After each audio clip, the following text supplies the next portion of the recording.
ہم اپنی روح کو غذا کیسے پہنچائیں؟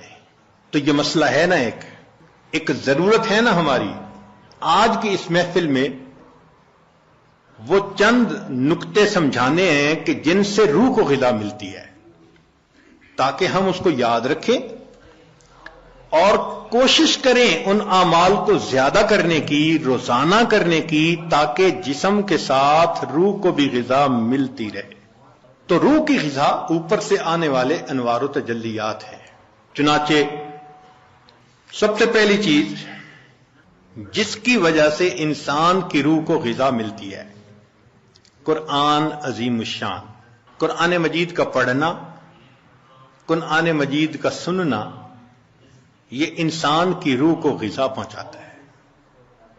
اور دلیل قرآن عظیم الشان میں سے وَإِذَا قُرِئَ الْقُرْآنُ فَاسْتَمِعُوا لَهُ وَأَنصِتُوا لَعَلَّكُمْ تُرْحَمُونَ۔ یہ ترحمون کا لفظ سند ہے، سٹیمپ لگ رہی ہے، رحمت برستی ہے، اور وہ رحمت جسم کی غذا نہیں ہے، وہ رحمت دل کی غذا ہے، روح کی غذا ہے۔ جس قرآن مجید کو سننے سے رحمت برستی ہے، اس کو پڑھنے سے کتنی رحمت برستی ہوگی۔ یہاں تو کہا نا کہ جب پڑھا جائے تو تم سنو تاکہ رحمت برسے، تو سننے والے پر رحمتیں برس رہی ہیں تو پڑھنے والے پر کیا رحمتیں برستی ہوں گی۔ تو اس کا مطلب یہ کہ ہم روزانہ فجر کی نماز پڑھا کریں، تو پھر سورہ یاسین پڑھا کریں، قرآن مجید پڑھا کریں، فوراً اپنی روح کو ناشتہ کروانے کی کوشش کیا کریں۔ اس لیے ابن تیمیہ رحمۃ اللہ علیہ فجر کے بعد اشراق تک مسجد میں بیٹھے رہتے تھے۔ لوگ کہتے تھے کیا وجہ ہے، آپ نے ناشتہ نہیں کرنا؟ تو وہ فرماتے تھے کہ تم اپنے جسموں کو ناشتہ کروا رہے ہو، میں بیٹھا اپنی روح کو ناشتہ کروا رہا ہوں۔ تو اس کا مطلب یہ کہ فجر کے بعد تلاوت کا کرنا، تسبیحات کا کرنا، ذکر کا کرنا، یہ انسان کے لیے باطنی غذا کا ذریعہ بنتا ہے۔ ہم میں سے کتنے ہوں گے جو اس کی باقاعدگی کرتے ہیں؟ الا ماشاء اللہ، معمولی نہیں۔ یعنی کھانے پینے کا تو معمول ہے، گھر کا بچہ بھی بتا دے گا اتنے بجے ناشتہ ہوتا ہے، اتنے بجے دوپہر کا کھانا اور اتنے بجے رات کا کھانا، لیکن روحانی غذا کا معمول ہی نہیں۔ تو معمول بنانا ضروری ہے۔ جتنے لوگ اولیاء بنے اس دنیا میں، یہ وہ لوگ تھے جو معمولات کرتے تھے باقاعدگی کے ساتھ، تب ان کو وہ نعمت ملی۔ اتفاقاً نہیں کوئی ولی بن جاتا، اس کے پیچھے محنت ہوتی ہے، تب اللہ کی رحمت متوجہ ہوتی ہے۔ تو معلوم ہوا کہ ہم تہجد میں اٹھیں، فجر سے پہلے یا فجر کے بعد، اس نیت سے یہ اعمال کریں کہ یہ چیز ہمارے لیے روح کی غذا بنے گی۔ ہمارے اکابر جب دن کے کام کاج سے فارغ ہوتے تھے تو مصلی پہ آ جاتے تھے، رات گزار دیتے تھے مصلی کے اوپر۔ ان کو رات کے اندھیرے کا اس طرح انتظار ہوتا تھا جس طرح دلہا کو دلہن سے ملنے کے لیے رات کا انتظار ہوا کرتا تھا، ایسے وہ رات کے منتظر رہا کرتے تھے۔ عشاء کے وضو سے فجر کی نماز پڑھنا، رات کا بیشتر حصہ نوافل میں کھڑے رہنا، حتیٰ کہ ہمسائے کے لڑکے بچے ان کو چھت کے اوپر ایک مینارہ سمجھا کرتے تھے۔ تو اتنا تو وہ اللہ کی یاد کیا کرتے تھے نا، قرآن پڑھا کرتے تھے۔ اور ہمارے قریب کے زمانے کے بزرگوں کا معمول ایک منزل روزانہ کا۔ اس عاجز کے والد صاحب حافظ نہیں تھے، مگر پوری زندگی ایک منزل روزانہ پڑھنا ان کا معمول تھا۔ ہم نے بچپن سے لے کے اپنے بال سفید ہونے تک اپنے والد کو ہر جمعرات کو ختم قرآن کرتے دیکھا ہے۔ ہر جمعرات کو ان کا ختم ہوتا تھا، ناظرہ پڑھتے تھے، تو معمول تھے ان کے۔ ہم بھی سوچیں اس کے اوپر کہ ہمارا بھی کوئی دن قرآن مجید کی تلاوت کے بغیر نہ گزرے۔ زیادہ نہیں کر سکتے تو چلو تھوڑا صحیح، مگر کریں تو صحیح نا۔ یہ تو نہیں کہ کئی دن گزر جاتے ہیں قرآن مجید کئی گھروں میں کھولنے والا ایک بھی نہیں ہوتا۔ اخبار روز پڑھا جاتا ہے، ٹی وی روز دیکھا جاتا ہے، اور انٹرنیٹ کی مصیبت تو 24 گھنٹے کھلی رہتی ہے. اگر نہیں کھلتا اللہ کا قرآن. تو اپنی روح کو غذا پہنچانے کے لیے ہمیں قرآن مجید کی تلاوت کا معمول روزانہ لازماً پورا کرنا چاہیے. بس یہ نیت کریں کہ ناشتہ چھوٹتا ہے تو چھوٹ جائے، قرآن مجید کا معمول نہ چھوٹے ہمارا، اس پابندی کے ساتھ. اچھا صبح نہیں پڑھ سکے تو شام پڑھ لیں. نبی علیہ الصلوۃ والسلام کی تو ماشاءاللہ سنت ہی یہی ہے. کچھ صورتیں ہیں جو صبح پڑھنا مسنون ہے، کچھ ظہر کے بعد، کچھ مغرب کے بعد، کچھ عشاء کے بعد سونے سے پہلے. حدیث پاک میں آتا ہے نبی علیہ السلام سونے سے پہلے سورہ ملک پڑھا کرتے تھے. یہ کیا چیز تھی؟ جیسے آپ کچھ دیر کے بعد نا کینڈی کھا رہے ہوتے ہیں، بسکٹ کھا رہے ہوتے ہیں، فلاں چیز کھا، یہ اسی طرح ہے کہ معمول ساتھ ساتھ چلتا رہتا ہے، روح کو غذا ملتی رہتی ہے. تو جتنی مسنون صورتیں ہیں یاد کریں اور ان کو دن کے مختلف اوقات میں پڑھنے کی عادت بنا لیں، از خود غذا ملتی جائے گی. اور جو حافظ قرآن ہوں ان پر تو اللہ کی خاص رحمت، وہ اپنی منزل کے حساب سے پڑھیں. ہمارے اکابر تو ایک ایک آیت پڑھتے تھے، پوری رات گزار دیتے تھے. پہلے یہ بات ذرا عجیب لگتی تھی کہ ایک آیت پڑھتے پوری رات. پھر ایک چیز نکل آئی جس کا نام ہے چنگم. ہم نے بعض بچوں کو دیکھا کہ جتنی دیر بیٹھے ہیں منہ چل رہا ہے. پوچھا بھئی یہ کیا مسئلہ ہے؟ کہنے لگے جی بس یہ چنگم ہے، اس کو چبانے میں مزہ آتا ہے.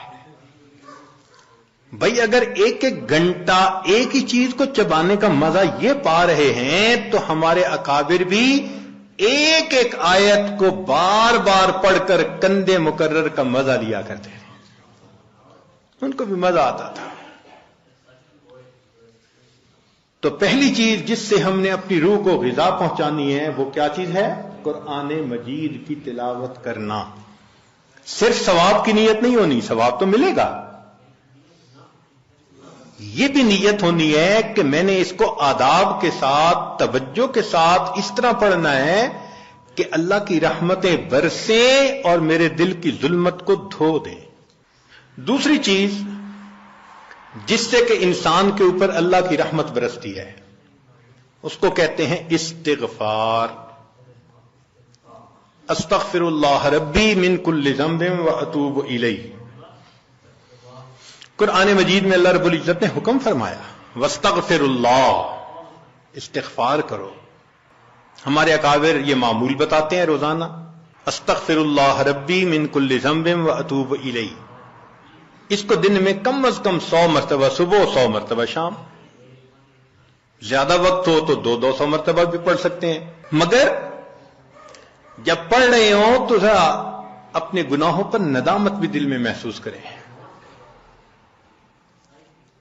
یہ نہ ہو کہ زبان پہ استغفار چل رہا ہے اور دن میں گناہوں کے خیال چل رہے ہیں.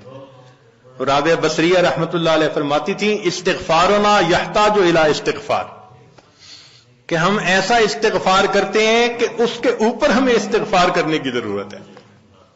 سبح برکف، توبہ برلب، دل پر از لطف گناہ.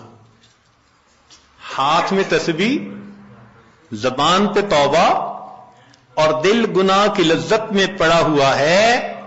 معصیت را خن میں آیت بر استغفار ما، میرے استغفار کے اوپر تو گناہ بھی کھڑا ہنس رہا ہے. تو ایسا استغفار نہ ہو.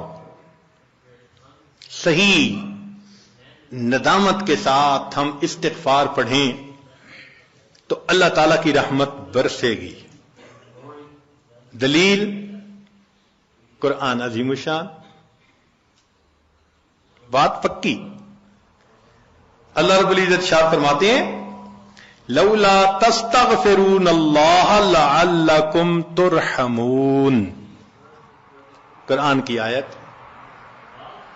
اگر یہ استغفار کرتے تو کیا ہوتا؟ اللہ تعالی رحمت برساتے. تو اس کا مطلب ہے یہ گارنٹیڈ بات ہے کہ استغفار کرنے سے اللہ تعالی کی رحمت برستی ہے، انسان کے روح کو غذا ملتی ہے. پھر تیسری چیز جس سے کہ اللہ تعالیٰ کی طرف سے رحمت اترتی ہے، درود شریف کا پڑھنا۔ حدیث مبارکہ میں آتا ہے جو شخص ایک دفعہ درود شریف پڑھتا ہے اللہ تعالیٰ 10 رحمتیں اتارتے ہیں۔ تو 10 رحمتوں کا اترنا اس بات کی دلیل کہ روح کو غذا ملتی ہے، نور اترتا ہے انسان کے اوپر۔ ہمارے مشائخ نے فرمایا کہ 100 مرتبہ صبح اور 100 مرتبہ شام، کم از کم اتنا تو درود شریف ضروری پڑھ لیں۔ ایک صحابی رضی اللہ عنہ پوچھتے ہیں اللہ کے نبی صلی اللہ علیہ وسلم میں کتنا درود شریف پڑھوں؟ فرمایا زیادہ پڑھ، چوتھائی حصہ زیادہ پڑھو گے تو فائدہ زیادہ۔ اللہ کے نبی صلی اللہ علیہ وسلم آدھا حصہ، بھائی زیادہ پڑھو گے تو زیادہ فائدہ، 3 حصے، فرمایا اور زیادہ تو 4 حصے۔ جب انہوں نے کہا کہ میں پورا وقت درود شریف پڑھنے میں لگا دوں گا، نبی اسلام نے فرمایا اذن یغفر لک ذنبک، تیرے گناہوں کو بخش دیا جائے گا اور تیرے غموں کو تیرے سر سے اتار دیا جائے گا۔ تو درود شریف کے پڑھنے سے اللہ تعالیٰ گناہوں کو معاف کرتے ہیں اور دھو دیتے ہیں۔ صدیق اکبر رضی اللہ عنہ فرمایا کرتے تھے کہ ٹھنڈا پانی آگ کو اتنا جلدی نہیں بجھاتا جتنا جلدی درود شریف کا پڑھنا انسان کے دلوں کی ظلمت کو مٹا دیتا ہے۔ سیدنا علی رضی اللہ عنہ فرمایا کرتے تھے کہ اگر اللہ تعالیٰ اور اس کے رسول صلی اللہ علیہ وسلم نے تسبیح، تکبیر، تحمید، تحلیل ان کے فضائل نہ بتائے ہوتے تو میں اپنا پورا وقت درود شریف کے پڑھنے میں گزار دیتا۔ تو ہم بھی درود شریف پڑھیں، کم از کم 100 مرتبہ صبح اور 1 مرتبہ شام۔ اس سے کیا ہوگا کہ دل کو غذا پہنچ جائے گی۔ چوتھی چیز اللہ کا ذکر کرنا، ذکر لسانی یا ذکر قلبی، جیسا بھی معمول ہو، ذکر کے کرنے سے اللہ تعالی کی رحمت اترتی ہے۔ اور حدیث پاک سے دلیل نزلت علیہم السکینہ، ان کو رحمت ڈھانپ لیتی ہے، ملائکہ آ جاتے ہیں ان کے اوپر۔ جہاں لوگ مل بیٹھتے ہیں مختلف جگہوں سے آئے ہوئے اللہ کو یاد کرنے کے لیے، تو ذکر کرنے سے سکینہ کا نازل ہونا بھی اس بات کی دلیل کہ انسان کے دل کو غذا ملتی ہے۔ ذکر سے ذات کی محبت بھی پیدا ہوتی ہے۔ جتنا جس چیز کا تذکرہ زیادہ کریں اتنا اس سے محبت ہوتی ہے۔ تو کثرت ذکر کا حکم اس لیے کہ اس سے اللہ رب العزت کی محبت انسان کے دل میں بڑھتی ہے۔ یہ نغمہ فصل گل و لالا کا نہیں پابند، بہار ہو کہ خزاں لا الہ الا اللہ۔ ہمیشہ ذکر کرنا ہے، ہر وقت کرنا ہے۔ موسموں کے بدلنے کا اس پہ اثر نہیں ہوتا، اس لیے ہمارے اکابر صبح شام کا کچھ وقت تھا جس میں تنہائی میں بیٹھ کے اللہ کا ذکر کثرت کے ساتھ کیا کرتے تھے۔ پھر پانچویں چیز جس سے کہ انسان کے اوپر رحمت اترتی ہے وہ ہے اتباع سنت۔ جتنا ہر عمل سنت کے مطابق ہوتا جائے گا اتنا اللہ کی رحمت ہم پہ برستی جائے گی، جتنا ہر عمل سنت کے مطابق۔ اس لیے ہمارے سلسلہ عالیہ نقشبندیہ میں بیعت ہونے کے بعد پہلا کام یہی بتاتے ہیں، ہر کام کو سنت کے مطابق کرنا ہے۔ سر کے بالوں سے لے کے پاؤں کے ناخنوں تک اپنے آپ کو سنت کے مطابق ڈھالنا ہے۔ کیوں؟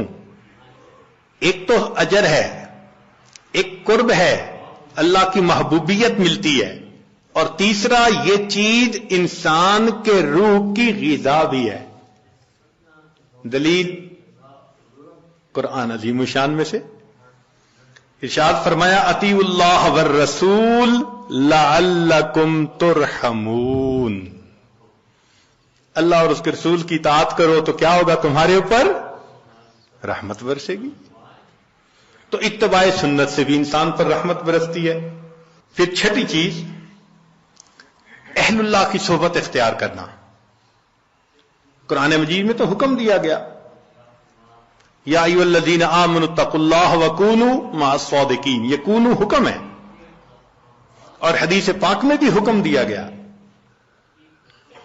نبی علیہ السلام نے ارشاد فرمایا علیکم بمجالسۃ العلماء واستماع کلام الحکماء فإن اللہ تعالی یحیی القلب المیت بنور الحکمہ کما یحیی الارض المیت بماء المطر، کہ جس طرح بارش کے اترنے سے اللہ مردہ زمین کو زندہ کر دیتے ہیں، اسی طرح اہل اللہ کی حکمت بھری باتوں سے اللہ دلوں کو زندہ فرما دیتے ہیں۔ تو دلوں کو غذا کا ملنا حدیث سے ثابت، اس لیے تو فرمایا کہ انسان کہیں نہ کہیں اپنا تعلق جوڑے۔ مجدد ثانی رحمۃ اللہ فرماتے ہیں کہ ان مشائخ کی نظر شفا اور ان کا کلام کیمیا ہے، ان کا کلام کیمیا اور ان کی نظر شفا ہے وہی تیرے زمانے کا امام برحق، ہے وہی تیرے زمانے کا امام برحق، جو تجھے حاضر و موجود سے بیزار کرے، دے کے احساس زیاں تیرا لہو گرما دے، فقر کی شان چڑھا کر تجھے تلوار کرے۔ تو یہ مشائخ کی صحبت میں، اسی مرحوم رحمت اللہ فرماتے ہیں گر تو سنگے خارہ مرمر شوی چوب صاحب دل رسی گوہر شوی۔ چنانچہ علماء نے لکھا ہے کہ ایسے مشائخ جن کو دیکھ کے اللہ یاد آئے، ان کی صفت ہوتی ہے رویتہ شفا و موعظتہ دوا، ان کی رویت شفا ہوتی ہے اور ان کی بات انسان کے لیے دوا ہوتی ہے۔ بلکہ فرمایا ينتفع برؤيته قبل روایته، یہ ایسے لوگ ہوتے ہیں ان کی روایت سے پہلے رویت سے ہی فائدہ ہو جاتا ہے بندے کو۔ ساتویں چیز جس سے کہ انسان کے دل پر نور اترتا ہے وہ ہے تقوی کو اختیار کرنا۔ اس لیے ہمارے مشائخ جہاں اتباع سنت کا تلقین کرتے ہیں وہاں ساتھ گناہوں سے بچنے کا بھی حکم دیتے ہیں، بھئی گناہوں سے اپنے آپ کو بچاؤ، اور گناہوں سے بچنا، مشتبہات سے بچنا، اسی کا نام تقوی ہے۔ جتنا تقوی اختیار کریں گے اتنا اللہ کی رحمت برسے گی۔ جی، تقوی اختیار کرنے سے بھی رحمت برستی ہے۔ وہ کیسے؟ دلیل قرآن عظیم الشان، قرآن مجید کی آیت ہے، اللہ ارشاد فرماتے ہیں وَاتَّقُوا اللَّهَ لَعَلَّكُمْ تُرْحَمُونَ، تم تقوی اختیار کرو تم پر رحمتیں برسائی جائیں گی۔ تو تقوی کے اختیار کرنے سے بھی رحمت برسی۔ اس لیے یہ مہینہ رحمت کا مہینہ کیوں کہلاتا ہے؟ اس لیے کہ یہ ماہ سیام ہے، اور سیام کا اصل مقصد کیا ہے؟ لعلکم تتقون، اور تقوی سے رحمت برستی ہے، اس لیے اس کو شہر الرحمہ کہا، شہر الغفران کہا، حدیث مبارکہ میں شہر عظیم کہا اس شہر اس مہینے کو۔ اور ہم تو صرف رمضان کی برکتیں اگر لے پائے تو بڑی بات، ہمارے مشائخ تو پوری زندگی اسی ترتیب پہ گزارتے تھے، فرماتے تھے الدنیا یوم ولنا فیہا صوم، دنیا ایک دن کی ہے اور ہم نے اس ایک دن میں روزہ رکھا ہوا ہے، یعنی گناہوں سے بچنے کا روزہ، یہ مقصد تھا ان کا۔ پوری زندگی اسی طرح گزار دیتے تھے۔ اس لیے فرمایا للصائم فرحتان، روزہ دار کے لیے دو خوشیاں ہوتی ہیں، فرحت عند الافطار، ایک تو افطار کے وقت خوشی، وفرحت عند لقاء الرحمن، جب رحمان سے ملیں گے اس وقت بھی خوشی ہوگی۔ اس لیے یہ رمضان کا مہینہ انسان کے دل کو منور کر دیتا ہے۔ ظاہر میں تو نظر آتا ہے کہ جی بھوکا رہنا پڑے گا، مگر کہاں بھوکا رہنا پڑتا ہے؟ اگر اوور آل دیکھیں تو رمضان میں انسان زیادہ کھاتا ہے، اور جتنی نعمتیں رمضان میں ملتی ہیں باقی مہینے میں تو ملتی ہی نہیں ہے، مگر رمضان المبارک میں واقعی روزہ دار پر اللہ کی رحمت برستی ہے۔ پھر 9ویں چیز کہ انسان اللہ رب العزت سے دعا بھی مانگے، یہ اعمال بھی کرے اور ان اعمال کو کر کے اللہ تعالی سے دعا بھی مانگے۔ اے اللہ میرے دل کو منور فرما دیجئے، میرے دل کو غذا پہنچا دیجئے، میری روح کو منور کر دیجئے۔ اور یہ چیز حدیث پاک سے ثابت ہے۔ نبی علیہ الصلوۃ والسلام جب فجر کی سنتیں ادا فرما کے مسجد میں تشریف لے جاتے تھے تو حدیث پاک میں ہے کہ راستے میں نبی علیہ السلام دعا مانگتے تھے، اللہم اجعل فی قلبی نورا وفی بصری نورا وفی سمعی نورا وعن یمینی نورا وعن شمالی نورا ومن خلفی نورا ومن امامی نورا واجعل لی نورا، اللہ مجھے ہی نور بنا دے۔ اب یہ دیکھیے کتنی اہم بات ہے، ہم میں سے کتنوں کا معمول ہے اس دعا کو پڑھنا؟ اللہ ماشاء اللہ بہت کم لوگ ہوں گے جو باقاعدہ پڑھتے ہوں گے۔ اللہ کے حبیب صلی اللہ علیہ وسلم نے تو ہمارے لیے یہ دعا سکھائی ہمیں، دنوں پہ دن گزر جاتے ہیں، مہینوں پہ مہینے یہ دعا مانگی نہیں ہوتی۔ اللہ کے حبیب صلی اللہ علیہ وسلم دعا مانگ رہے ہیں، اللہم اجعلنی، اللہ مجھے ہی نور بنا دے۔ آج وقت ہے اس نور کو حاصل کرنے کا۔ اگر دنیا میں اس نور کو حاصل نہ کیا تو پھر قیامت کے دن پریشانی ہوگی۔ اس لیے جو نیک کام کرتا ہے، شریعت و سنت کی اتباع کرتا ہے، اللہ تعالیٰ کا قرب حاصل کرتا ہے تقوی کے ذریعے، تو فرمایا افمن کان میتا فاحییناہ، اور وہ جو مردہ تھا اس کو ہم نے زندہ کیا، وجعلنا لہ نور، اور اس کو ہم نے نور عطا کیا، یمشی بہ فی الناس، اس نور کو لے کے وہ انسانوں میں چلتا ہے اور دین کی دعوت کا کام کرتا ہے۔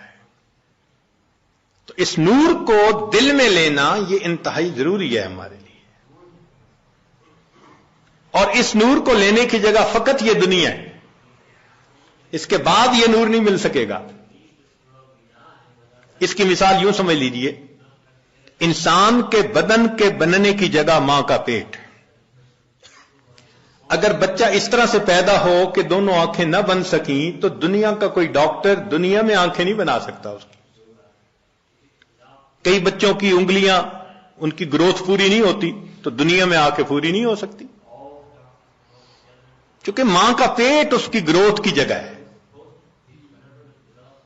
اگر پوری ہو گئی تو بہت اچھا، اگر نہیں تو پھر وہ کمی رہے گی۔ یہی حال انسان کی روح کے معاملے کا، کہ روح کے بننے کی جگہ یہ زمین و آسمان کا پیٹ ہے۔ بن گئی روح تو بہت اچھا، نہ بنی تو آگے جا کے نہیں بن سکے گی۔ چنانچہ قیامت کا دن ہوگا تو ایمان والے اپنے نور کو لے کر اللہ کے حضور جائیں گے۔ یوم تری المؤمنین والمؤمنات یسعی نورہم بین ایدیہم وبایمانہم، ایمان والوں کا نور دائیں اور بائیں ان کے سامنے۔ جنہوں نے محنت کی ہوگی، 1000 واٹ کا بلب جیسے جلا ہوتا ہے ایسے ان کا نور ہوگا، اور نور چونکہ پھیلتا ہے تو اس لیے ارد گرد منافق بھی ہوں گے۔ اوپر سے تو بڑے نیک بنتے تھے اور اندر سے غفلت کی زندگی، دورنگی کی زندگی۔ وہ پھر کہیں گے انظرونا نقتبس من نورکم، ذرا ہماری طرف بھی توجہ کیجئے، ہم آپ کے نور سے فائدہ اٹھائیں۔ تو ان کو وہاں کیا کہا جائے گا؟ قیل ارجعوا وراءکم فالتمسوا نورا، جاؤ دنیا میں، یہ نور تو دنیا سے ملا کرتا تھا۔ تو نور ملنے کی جگہ تو یہ دنیا ہے۔ یہ ہماری خوش نصیبی ہے کہ ہم ابھی زندہ ہیں۔ اپنے دلوں کو منور کرنا چاہیں تو ہم دلوں کو منور کر سکتے ہیں۔ جیسے نبی علیہ السلام نے اپنی ایک صحابی کے بارے میں فرمایا، اس کا سینہ تو گلے تک نور سے بھرا ہوا ہے، نور ایمان سے، الا مشاشہ، فرمایا گلے تک اس کا سینہ نور ایمان سے بھرا ہوا ہے۔ ایسے نور ہمارے اندر آ جائے نا تو وہ تو ہم اسی دنیا میں ہی حاصل کر سکتے ہیں۔ اور اگر اس دنیا میں غفلت کی زندگی گزاری، گناہوں کی زندگی گزاری، تو رب کریم فرماتے ہیں وَمَن لَّمْ يَجْعَلِ اللَّهُ لَهُ نُورًا فما لہو من نور، پھر اس کے لیے نور نہیں ہوگا۔ تو ہم یہاں پر اعتکاف کے لیے جو حاضر ہوئے تو بدن کو غذا پہنچانے کے لیے نہیں، بدن کو غذا تو انسان کو ہمیشہ اپنے دیش میں اپنے گھر میں بہتر پہنچ جاتی ہے، یہاں حاضر ہوئے ہیں اپنی روح کو غذا پہنچانے کے لیے۔ تو آج اس عنوان کو اس لیے ذرا کھولا کہ ہمیں یہاں اعتکاف میں بیٹھنے کا مقصد واضح ہو جائے کہ ہم نے کچھ اعمال کرنے ہیں، پھر اللہ سے مانگنا ہے، اور اس اعتکاف کے دوران اپنے دل کے نور کی اس کمی کو ہم نے پورا کرنا ہے، اور اگر اس کمی کو پورا نہ کر پائے اور زندگی کا وقت گزر گیا، پھر حسرت اور ندامت کے سوا کچھ نہیں ہوگا۔ ذرا سوچئے تو صحیح، قیامت کا وہ دن ہوگا جب انسان روشنی کو تلاش کرتا پھر رہا ہوگا اور اندھیرا ہوگا چاروں طرف، اور پھر اگر حکم دے دیا گیا کہ اس کو لے جاؤ جہنم میں، اللہ اکبر کبیرہ۔ روح البیان تفسیر میں لکھا ہے کہ 10 جانور جنت میں جائیں گے، ایک بقرہ گائے جائے گی جس کو ذبح کرنے کا موسیٰ علیہ السلام کو حکم ہوا تھا، یونس علیہ السلام کی حوت مچھلی،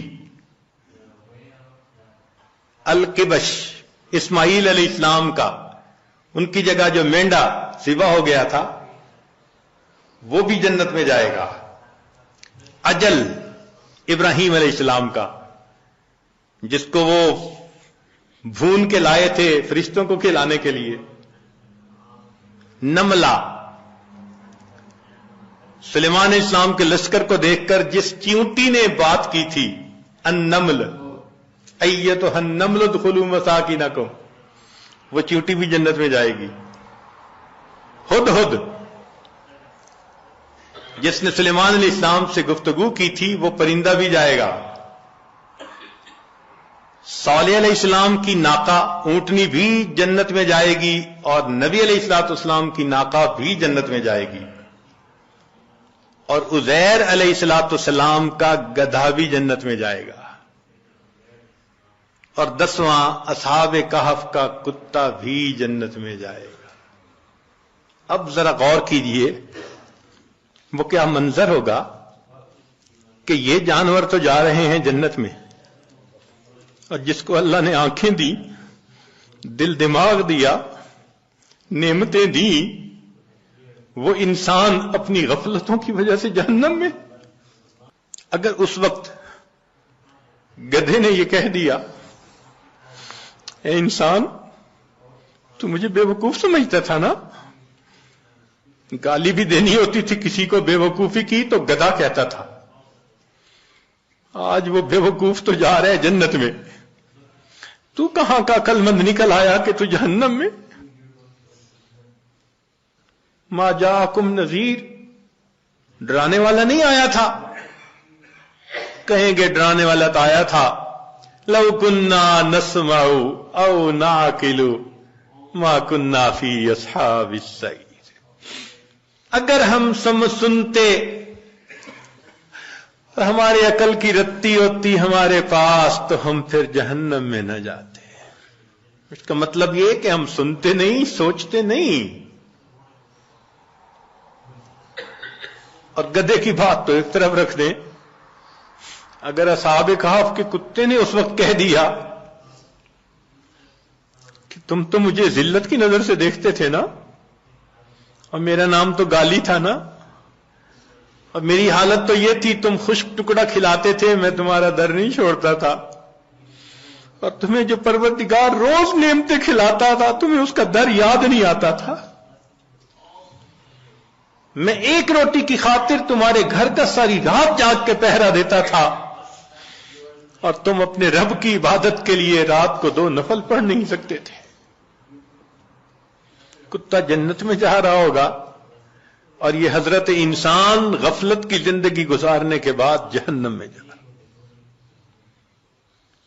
جائے کہ وہ وقت آئے جب انسان حسرت کرے اور اس کا علاج کوئی نہ ہو، ہمیں چاہیے کہ آج ہم اس کی حقیقت کو سمجھیں اور جس طرح روح کو اپنے جسم کو غذا پہنچانے کے لیے فکر مند ہیں، ہم اپنی روح کو بھی غذا پہنچانے کے لیے فکر مند ہو جائیں۔ چنانچہ یہ 10 دن کا قیام یہ بہت فکر مند ہو کے گزارنے کی بات ہے۔ باتیں کرنے نہیں آئے، قصے کہانیاں کرنے نہیں آئے، حال احوال سننے نہیں آئے، بہت سنتے رہتے ہیں۔ ہاں، اللہ کو منانے کے لیے آئے ہیں۔ جو گناہوں کے اثرات دل پر ہم آج تک لگا بیٹھے ان کو دھلوانے کے لیے آئے۔ تو اس کا طریقہ یہ ہے کہ جب اجتماعی عمل ہوں تو اس میں جڑیں، جب انفرادی عمل ہوں تو اپنے وقت پہ انفرادی عمل کریں، لیکن ہر بندے کو ایک فکر لگی ہوئی ہو۔ ایک ایک منٹ کو آپ کیش کروانے کی کوشش کریں۔